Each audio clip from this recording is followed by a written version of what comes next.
안녕하세요. 구마담입니다. 오늘의 이야기, 오늘의 사건입니다. 2015년 8월 23일 한밤중 울산의 동구의 한 아파트에서 화재가 발생하게 됩니다. 화재가 시작된 곳은 땡땡 아파트 1층의 안방이었습니다. 한밤중에 발생한 불, 삽시간에 방 하나를 그대로 태워버렸습니다. 구조대원들은 유독가스가 가득한 한 치 앞이 보이지 않는 상황에서 안방에 쓰러져 있는 53살 박 씨를 발견하게 됩니다. 불은 이미 가재도구와 안방을 태우고 17분 만에 진화됐지만 그날 집안에 혼자 잠자고 있던 박 씨는 온몸에 화상을 심하게 입고 의식까지 잃어서 응급실로 옮겼지만 8시간 만에 숨지었습니다. 사망 원인은 매연에 의한 질식사. 남편의 갑작스러운 죽음에 아내는 오열을 하고 슬퍼합니다. 박 씨는 49살의 늦은 나이에 결혼을 했고 부부의 금실이 좋았다라고 주민들은 이야기합니다. 다정한 결혼 생활을 즐기던 부부에게 3년 만에 벌어진 믿기 힘든 일이었죠. 경찰은 곧바로 정확한 화재 원인 조사에 들어갑니다. 불은 안방 서랍장 위에 놓여있던 발 안마기에서 시작된 것으로 추정되는데 이상하게도 전기와 전혀 상관없이 불을 붙인 흔적이 발견됩니다. 이상하죠. 하지만 이때까지만 해도 옆집 사람들이나 주민들은 이 화재가 끔찍한 범죄일 것이라고는 상상도 하지 못했습니다. 왜냐? 왜 그렇게 생각했는가? 이전에도 박 씨가 담뱃불을 끄지 않아가지고 집안에서 연기가 난 적이 있었다는 것입니다. 그래서 이번에도 박 씨의 담뱃불 실수라고 생각했던 것입니다. 하지만 국가소 감식 결과 담배꽁초는 발견되지 않았고 전기 누전도 없었던 것으로 드러납니다. 그렇다면 화재의 원인은 대체 무엇일까? 경찰은 박 씨가 잠을 자던 안방만 화재 피해를 당한 사실에 주목하게 되죠. 타살. 네, 타살 가능성에 힘을 싣기 시작합니다. 또 하나 수상한 점. 숨진 박 씨 앞으로 가입한 수억 원의 사망보험금이 있었다는 것. 14개의 보험을 남편 앞으로 들어놓고 있었습니다. 그러나 아내는 강하게 부인합니다.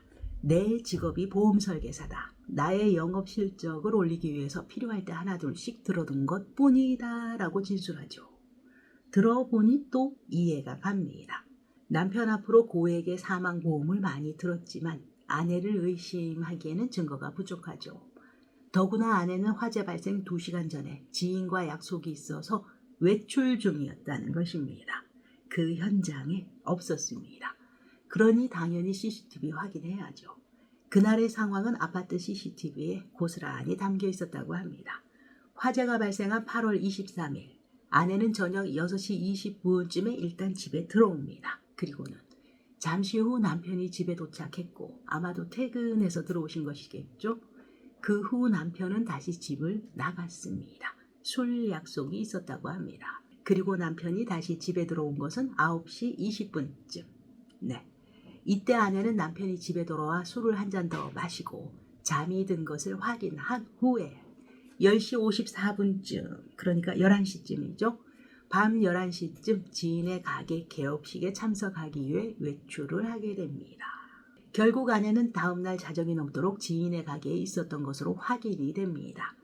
다시 남편 주변을 대상으로 경찰은 탐문 수사를 이어나갔지만 별다른 단서를 찾지 못하죠.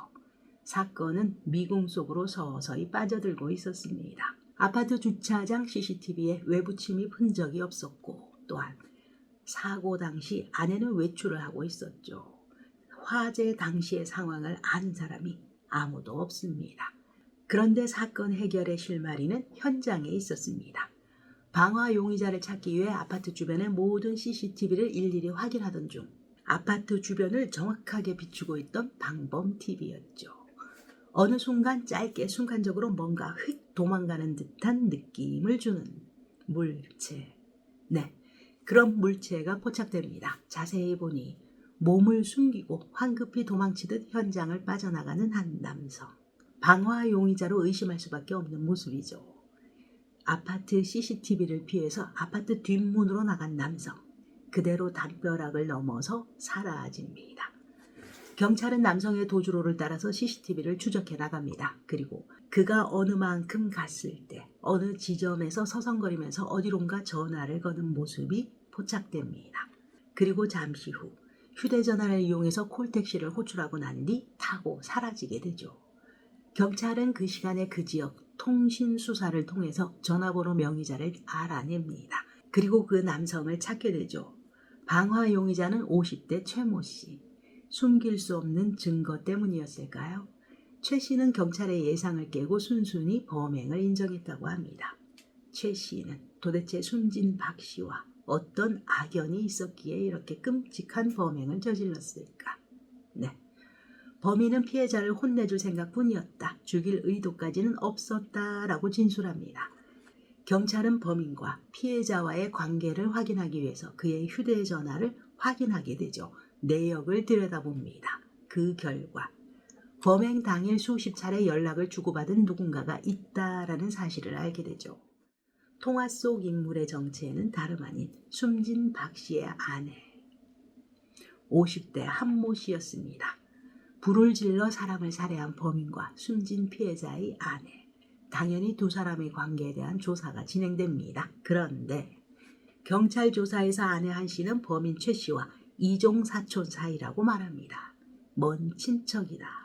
거짓말이었습니다. 가족관계 증명서를 확인해보면 바로 알 수 있죠. 이렇게 경찰 앞에서 서슴없이 거짓 진술까지 한 두 사람. 알고 보니 남편 몰래 은밀하게 만나던 내연 관계였습니다. 두 사람의 관계는 사건이 발생하기 13년 전 2002년으로 거슬러 올라갑니다.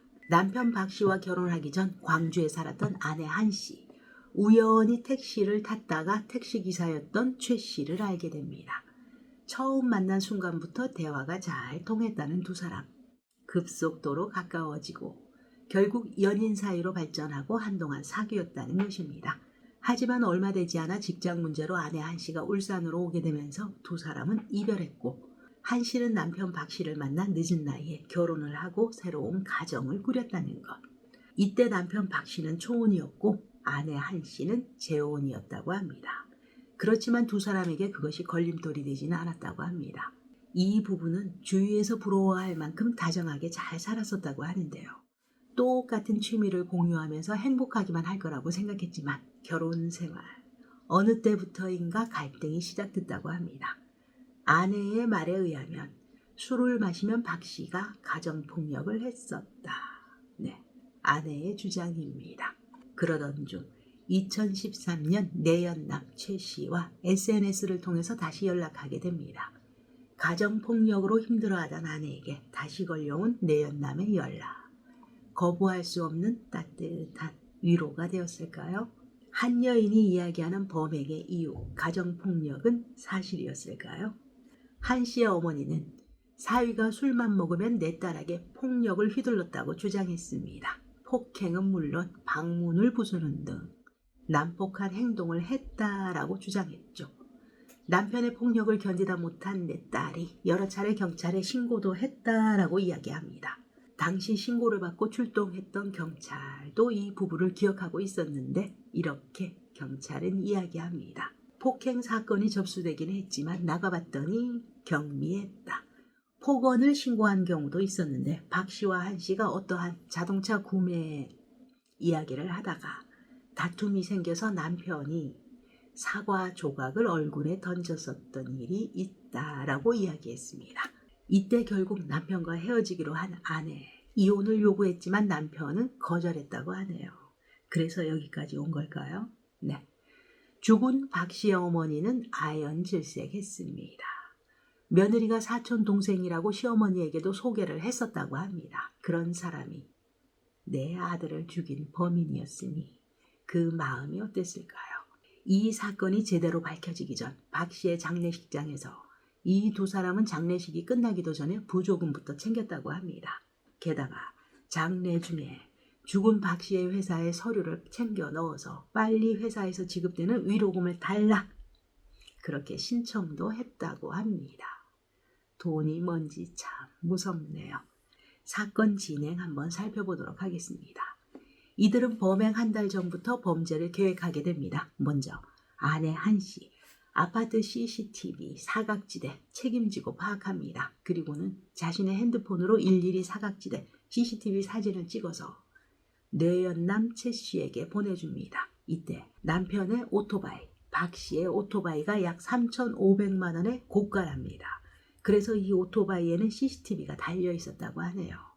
이 사실을 잘 알고 있는 아내는 이 오토바이에 달린 CCTV에 발각되지 않기 위해서, 찍히지 않기 위해서 일부러 1층 현관문에 자신의 차를 세우는 치밀함을 보였다고 합니다. 자신의 차로 오토바이 CCTV의 그 화각을 막아버렸던 것이죠. 그리고 문제의 그날, 내연남이 CCTV에 찍히지 않고 어떻게 아파트 안으로, 집으로 들어올 수 있었는가? 아내는 자기 차 뒷좌석에 내연남을 숨겨서 아파트로 들어오게 했던 것입니다. 그리고는 미리 확인해둔 사각지대에 주차를 하고 내연남은 차 트렁크를 이용해서 빠져나와서 아파트 현관으로 들어가게 됐다는 것입니다. 자신들이 생각하기에는 완벽하다고 생각을 한 것이죠. 사실 치밀하기도 합니다. 마치 아내 혼자 들어온 것처럼 보였지만 실은 둘이 움직인 것입니다. 이들이 범행 하루 전날에도 트렁크가 들키지 않도록 모의 주행을 하는 등 철저하게 범행을 계획했다고 합니다. 그렇게 남편이 들어오길 기다렸던 두 사람. 남편이 잠든 것을 확인한 후 계획대로 아내 한 씨는 알리바이를 만들기 위해서 지인 가게로 나갔습니다. 외출하게 됩니다. 이때 내연남 최 씨는 옷가지에 불을 붙이고 술에 취해서 잠든 박 씨 방에 불을 붙여 넣습니다. 그리고는 아파트를 빠져나간 뒤 옷을 갈아입고 택시와 버스를 여러 차례 갈아타며 도주합니다. 앞서 말씀드린 대로 이 과정에서 아내 한 씨는 내연남 최 씨의 콜 택시 번호를 알려주는 등 도주를 돕습니다. 하지만 경찰의 끈질긴 추적 끝에 이 두 사람이 꿈꾸던 완전 범죄는 실패하게 되죠. 결국 살인 혐의로 구속됩니다. 겁을 주기 위해서 몇 대 때리자라고 공모한 사실은 있지만 죽일 의도는 없었다라고 말하는 아내 한 씨. 또 방화는 나의 단독 범행이었다라고 주장하는 내연남 최 씨. 내연남은 어떤 사람일까요? 내연남 역시 평범한 가정의 한 가장이었습니다. 그런 사람이 왜 어째서 이런 일까지 저질렀을까요? 이렇게 범죄를 인정한 내연남 최 씨와는 달리 아내 한 씨는 남편이 미워서 폭행에 참여는 했다. 불을 낸 것은 뒤늦게 알았다. 내가 내라고 한 적이 없다라고 사실을 끝까지 부인합니다. 한때는 사랑했던 남편을 끔찍하게 불에 태워 죽인 아내. 유가족들은 분노하게 됩니다. 싫으면, 정 싫으면 그냥 이혼하면 되지. 어째서 사람까지. 네. 이 사건을 조사한 경찰도 아내의 태도에 안타까움을 숨기지 않았다고 합니다. 남자분은 어느 정도 시인을 하시는데 여자분은 끝까지 인정을 안 했던 사건. 한 씨와 내연남 최 씨 재판에 넘겨집니다.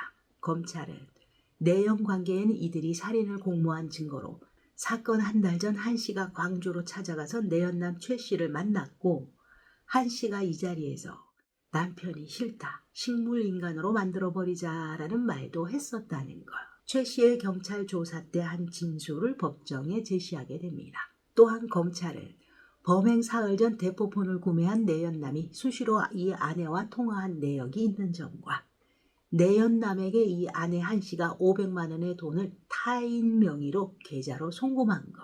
이것은 살인의 대가로 돈을 지불한 것이다 라고 주장했습니다. 또한 아내는 남편에 대한 보험을 여러 개 가입했으며 보험 수령액이 5억을 넘는다라는 사실도 분명히 인지하고 있었다는 것. 내연 관계인 이들이 폭행을 계획했었다면 아파트 CCTV 사각지대를 피해서 몸을 숨길 이유는 없었을 것이다. 결국 재판부는 이들에게 각각 징역 30년을 선고했습니다.